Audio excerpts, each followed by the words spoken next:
Apologized. I heard. Well, we could do this and go out. Yeah, just right here. Yeah, because we have to walk through it. Okay. So this is Thinking with Animals. This is an exhibit that Taylor Robenall, I don't know if you remember, some of you have been around, when we had to do our virtual exhibits because everything was shut down. She was one of the artists. She was in the Movie Gallery where Cat and Steve's exhibit is now.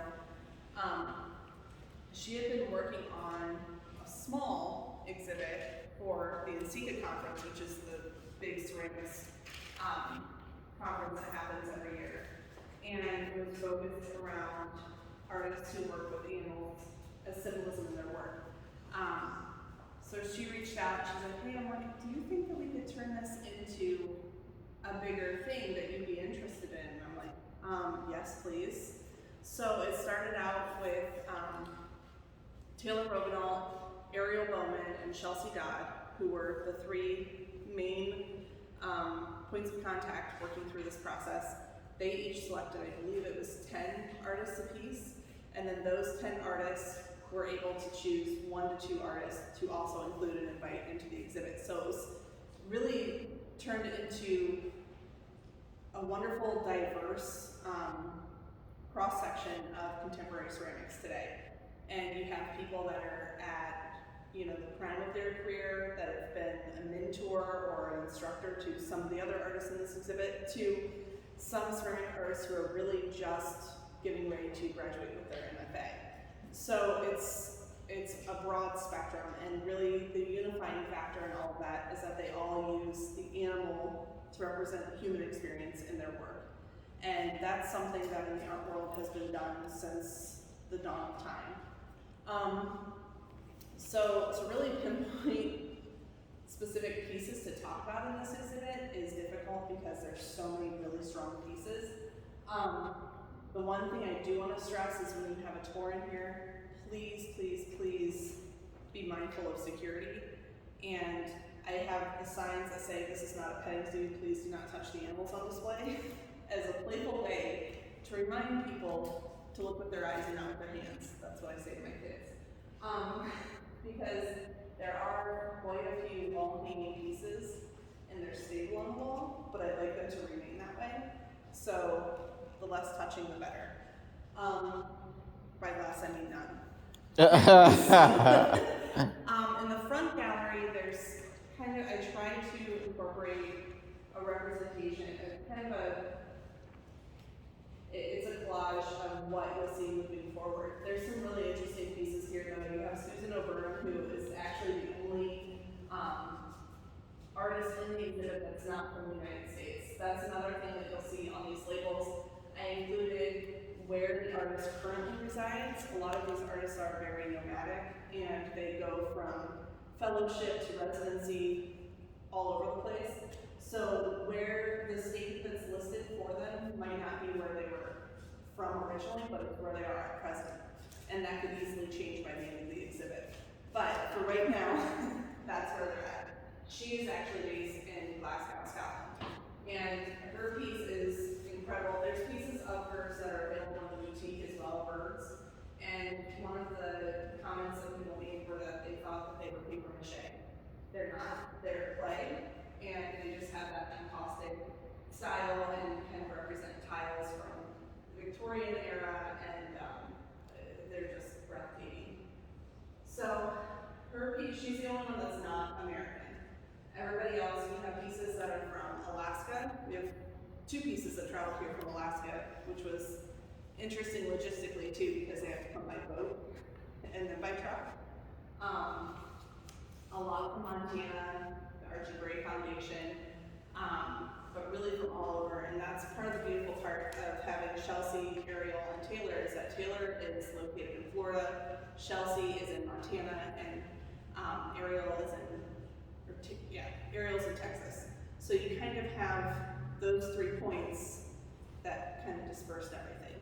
But as I said, the common thread of all of these is using an animal as a place setting for the human experience. So with a lot of Taylor's pieces, similar to when we had her solo exhibit, she talks about her journey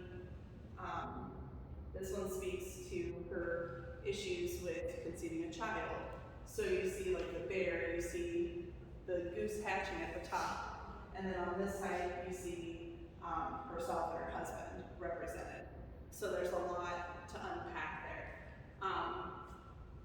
Some of the other artists in this exhibit talk about environmental factors. So in the back of the gallery, we'll get back there, but Julia Galloway, she's a potter and makes urns that represent endangered animals, and all the proceeds from the sale of those urns go towards this conservation organization in, I believe, Massachusetts, where a lot of clay is mined and created to kind of put back into the environment there. But I guess, are there any questions about any specific piece in the front of the gallery before we move back? That might be the easier way to approach this.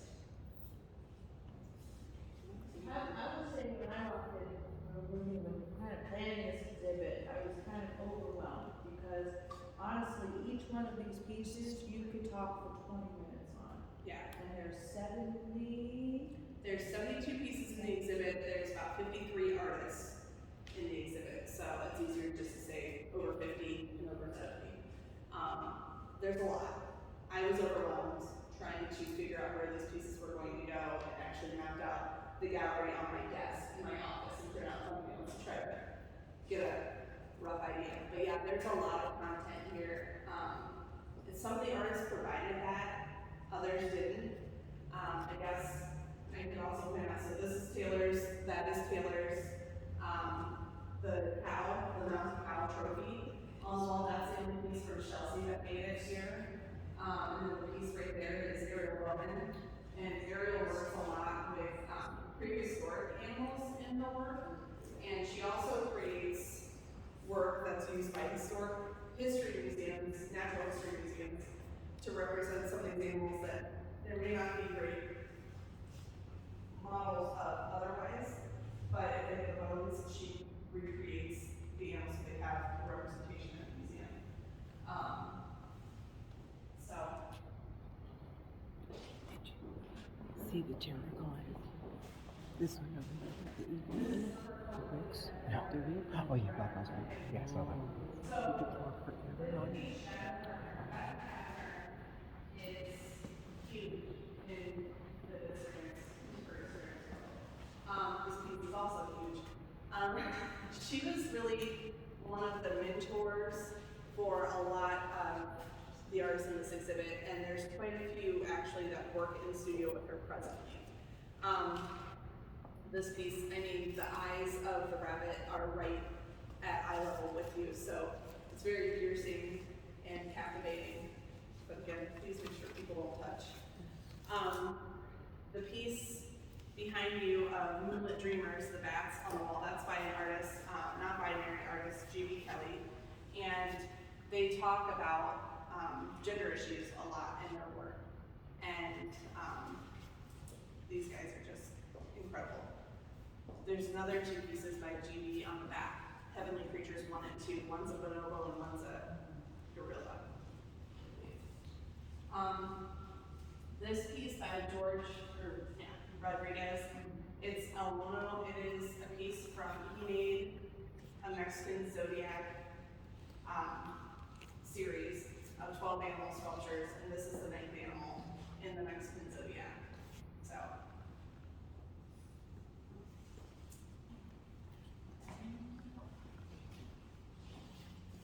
This piece, Nathan Murray, who's from Nebraska. This is a representation of Nebraska State Senator Ernie Chambers, who fought for many civil rights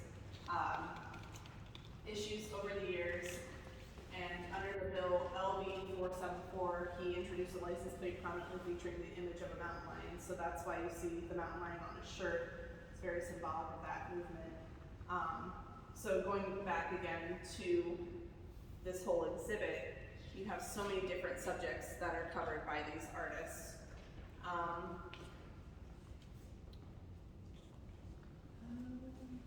Oh, that lion, all of that, I mean, obviously not the fur, but the mane, the face, everything is clay. And going back to the very fragile aspect all of those. So, all the locations people should not touch. So how do you hang something? Very carefully. Oh my. I'm jealous that you got to touch it. Oh, no, you wouldn't be. Not if you have been part of that process. It looks like it's in a couple of pieces, maybe. It's in 5 pieces, and it was terrifying. Yeah. It's about 60 pounds in total. That monkey is 30 pounds. And I would venture to guess that Shadow Partner is probably 250, 275. So this was not a lightweight exhibit either. As we get back in the back here, there's a full-size horse, which was roughly 600 pounds. So, It took a team just to get this up. I was, yeah. That. Where do you find a team to do that kind of work? You hire professionals, art handlers. these Wow. 2 pieces, Predatory Nature and Illusion of Plenty. And yes, I have all these titles memorized because I've obsessed over all the logistics of this exhibit for so long. But these are both by a artist from Berea, actually, and he focuses on the environmental impact with animals. These are interesting, the mice. Sarah Torgerson, she's in Cincinnati, and as far as mixed media goes, one of the cool things about this exhibit is that you have artists that not only are diverse in their backgrounds and their own human experiences, but also in the way they use clay and mixed media in their work. So you have fiber and clay. There's also the prelapsarian on the other side, the orangutan that's kind of crouching with Jesus on his jumpsuit. That's all embroidered. So these are he's originally from Wisconsin, and he grew up in a hunting family, has that hunting background. And he uses a lot of slip casting with his style. So these are actually slip casted cow bones that are in this What We Choose to Carry With Us piece. So another fun, heavy piece. I'm assuming that some of these artists bring their pieces to other places, so they probably had to hang these things, in different Yes. places, so you don't have to reinvent the wheel. I mean, do they come No, with they come instructions on how yeah. they've hung them before? And Yeah, for the most part. There's always a few that just like, here it is, here's this tiny little hole, like hangs on the wall, Godspeed. And those are always fun to navigate, but usually yes, there's specific unpacking instructions that we receive and also hanging instructions. A lot of the heavier pieces have cleats that we attach to the wall and then hang the piece on, and those are actually a dream because it just feels so much more secure. This is one of my favorite pieces in the exhibit. His work is so much fun, but it also takes on a very serious side too, in some ways. But Alessandro Gallo, Alex, he uses the human figure, but with the animal face. And this blue jay and cardinal are in couples therapy, and the frog or toad is the therapist. But that was a fun one to put together too, because he sent seeds because instead of snacks in a bowl, it's birdseed in a bowl because of birds, and then the dried flowers from the vase. All of his pieces are really fun like that. The piece right behind you, Ganesha for Ukraine, that actually incorporates blown glass too in that vase. That vase is glass. And she's originally, Natasha Nikoreva is from the Ukraine. So a lot of her work recently has been reflected towards everything that's been going on with that struggle and more. And then you might recognize Erica Sonata. We had her in an exhibit not too long ago. So she was also in this exhibit, and then this is her husband, actually, Calvin. Interesting. They both work with animals in their work, so they're side by side. This is an example of one of the pieces that was supposed to hang on the wall, and it scared us a little bit too much. So we just waxed it to the stand to kind of still give it that like that view that you would see if it was on the wall, but the holes were like little pinholes, and you could see where someone had struggled to take it back off the wall before. So I was like, we could get it up there, but could we get it off later? This is another area woven piece, again with the prehistoric animals and incorporating that very Victorian Gilded Age element to it. And over here we have Heinlein Park, and her work might not inherently look like it's animal, but it's panda, and she uses the panda as symbolism in trying to express the racism that is experienced by Asian Americans via panda. Pandas are black and white, and so her work is just incredibly expressive. Here's the Julia Galloway pieces that I was talking about earlier that burns. So, and there's a little bit, I think, on each of those animals on the caption. And then this is the horse by Shauna Bailey. So, it's in pieces. It was like that. We didn't do that when we were putting it up. It's supposed to be like that. So, and then you can sit on the couch and view the horse and examine it. Back here, this piece actually came from Alaska, and it's a big one. But preservation, which speaks to the lucky rabbit's foot and the different symbols that are used of animals by humans. We have the two G.B. Kelly pieces that I mentioned before, and then these pieces are collaborative. There's another one on the other side of the purple wall called Otter Island. They're actually made by a husband and wife team. They collaborated on these two pieces for the exhibit. Malia Landis is originally from Hawaii, so I guess technically we have a lot. I didn't even really tally how many of the states are represented in this exhibit, but they reside in California now. Her husband, Wesley Wright, makes the animals themselves, so he made these iguanas and he made the otter, and then she does the paper clay, which is incredibly delicate, if you're unfamiliar. Kate's shaking her head. Kate put all these in the wall, so we'd like them to stay in the wall. But there is a description of each of those pieces. I guess technically they're chameleons, not iguanas, on the labels as well, and I think in your packets.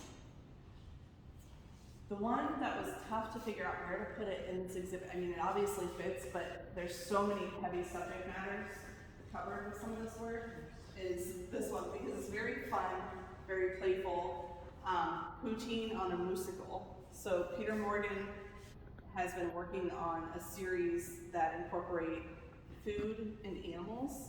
So he also has done a polar bear that sits on a Klondike bar. This is a moose on poutine. So that's my very abridged. I'm trying to go quick because there's a lot of content, but I think for this one, there were so many that had such great content that I think there's just 4 or 5 pages in that packet just with individual info about the ones that I thought those would be maybe good to share. It was hard to pick and choose because there is so many unbelievable pieces in this. Really appreciate the detailed labels too. I tried.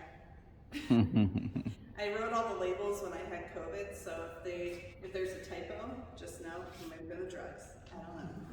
But